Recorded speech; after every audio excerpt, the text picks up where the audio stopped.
प्रभु यीशु मसीह के नाम में आपको अनुग्रह, शांति और आशीष मिले। एक ये 5वीं या 6ठी सदी की घटना है, 5th और 6th सेंचुरी, जब एक उस समय का राजा था और उसका बहुत बड़ा राज्य था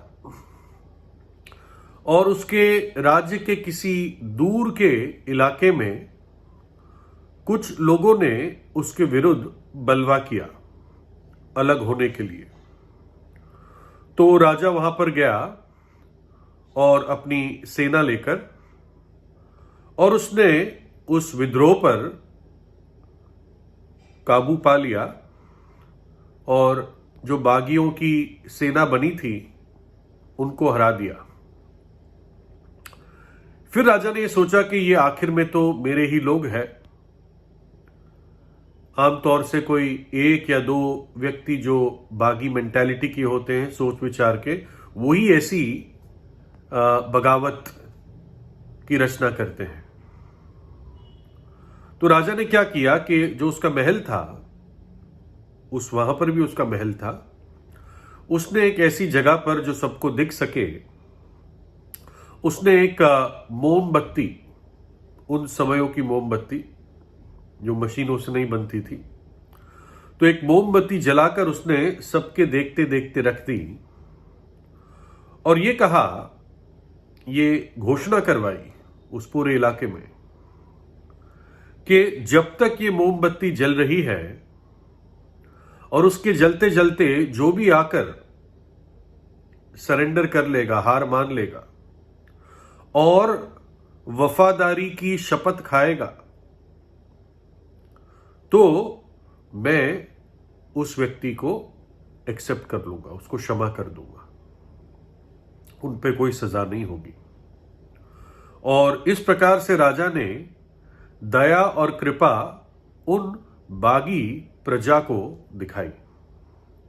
लेकिन जो उसकी ऑफर थी, जो उसने ये मौका दिया था, ये टाइम लिमिटेड था, समय की सीमा थी उस पर। और वास्तव में जीवन में हरेक जो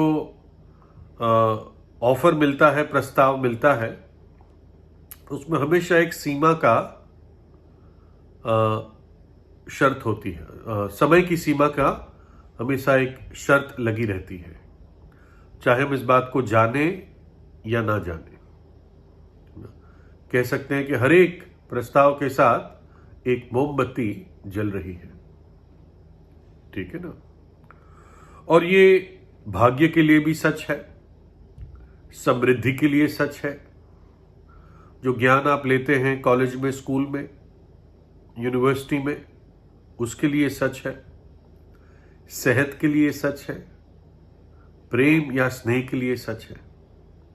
हमेशा एक टाइम फैक्टर होता है, एक समय की सीमा होती है। और इसी समय के सीमा में अगर आपने उस प्रस्ताव और अवसर का सही आदर किया तो आप पार निकल जाते हो। लेकिन इन सब के बावजूद जो सबसे बड़ा प्रस्ताव मनुष्य को मिला है, वो अनंत जीवन का मिला है प्रभु यीशु मसीह के द्वारा। वो अनंत जीवन लेकर इस जगत में आया कि मनुष्य उस अनंत जीवन को अपना ले।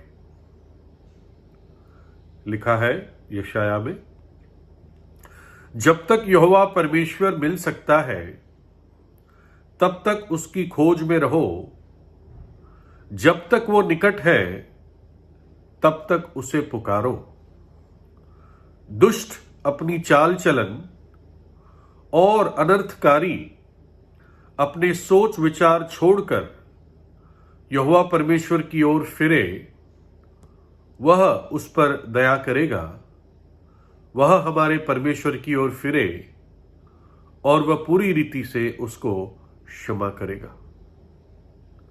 परमेश्वर दया करेगा, परमेश्वर क्षमा करेगा, पर दुष्ट अपनी चाल चलन छोड़ दे, यानी बुरी चाल चलन छोड़ दे।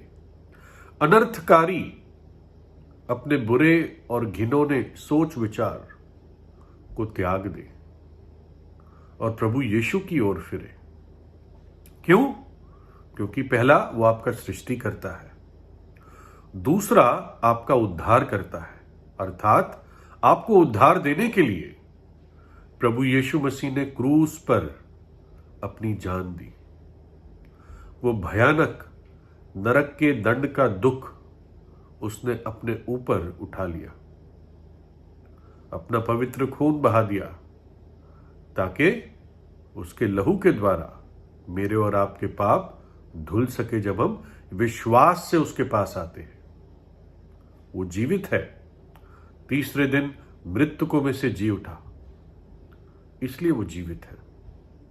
इसलिए जो प्रस्ताव, वो जलने वाली मोमबत्ती का प्रस्ताव, वो वास्तविक है। वो कोई डराने वाली बात नहीं है, वो कोई घड़ी हुई कथा कहानी नहीं है, वो सच बात है। हमारी आयु के वर्ष 70 तो होते हैं, और चाहे बल के कारण 80 वर्ष के भी हो जाए तो भी उनका घमंड केवल नाश और शोक ही शोक है, क्योंकि वह जल्दी कट जाती है और हम जाते रहते हैं। 70 वर्ष, 80 वर्ष। जब भारत आजाद हुआ था तो बताते हैं इंडिया में एवरेज आयु एक पुरुष की 57 साल होती थी। आज हम देखते हैं एवरेज आयु बढ़ गई है लोगों की, लेकिन कब तक? परंतु हे परमेश्वर, तू उन लोगों को विनाश के गड्ढे में गिरा देगा। हत्यारे और छली मनुष्य अपनी आधी आयु तक भी जीवित ना रहेंगे, परंतु मैं तुझ पर भरोसा रखे रहूंगा। हत्यारे और छली मनुष्य अपनी आधी आयु भी नहीं जीते, मोमबत्ती आधे में ही खत्म हो जाती है। कुछ मां के गर्भ में ही मर जाते हैं, कुछ मां के गर्भ में से पैदा होकर ही मर जाते हैं। मोमबत्ती कब तक जलती रहेगी, कितना समय है, हमें नहीं मालूम। जब इस पृथ्वी पर जल प्रलय आया था तो मनुष्य जाति ऐसी ही आज से भी थोड़ी बदतर हो गई थी। सबने अपने आप को बिगाड़ दिया था। तब परमेश्वर ने मनुष्य जाति को जल प्रलय से नाश करने का निर्णय लिया, क्योंकि न्यायी भी तो है वो।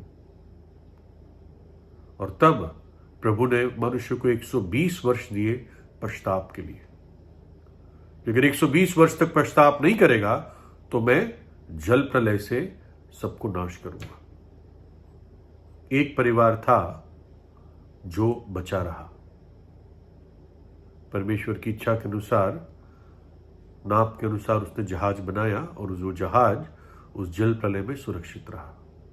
बहुतों के लिए जगह थी उसमें, लेकिन कोई आया नहीं, सब उसका मजाक बनाते रहे।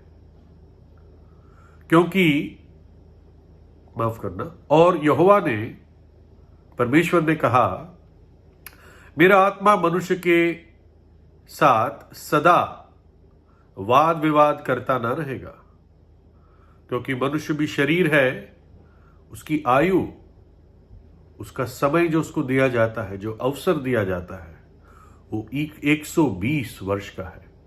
उस समय की बात है। और फिर क्योंकि वो कहता है कि अपनी प्रसन्नता के समय में मैंने तेरी सुन ली और उद्धार के दिन मैंने तेरी सहायता की। देखो अभी वह प्रसन्नता का समय है, देखो अभी उद्धार का दिन है। कल भी मैंने बताया था, अभी शब्द सबसे महत्वपूर्ण है, क्योंकि मैं और आप सर्वज्ञानी नहीं हैं। कल का, अगले घंटे का, अगले मिनट का हम नहीं जानते। भूकंप बता के नहीं आता, है ना?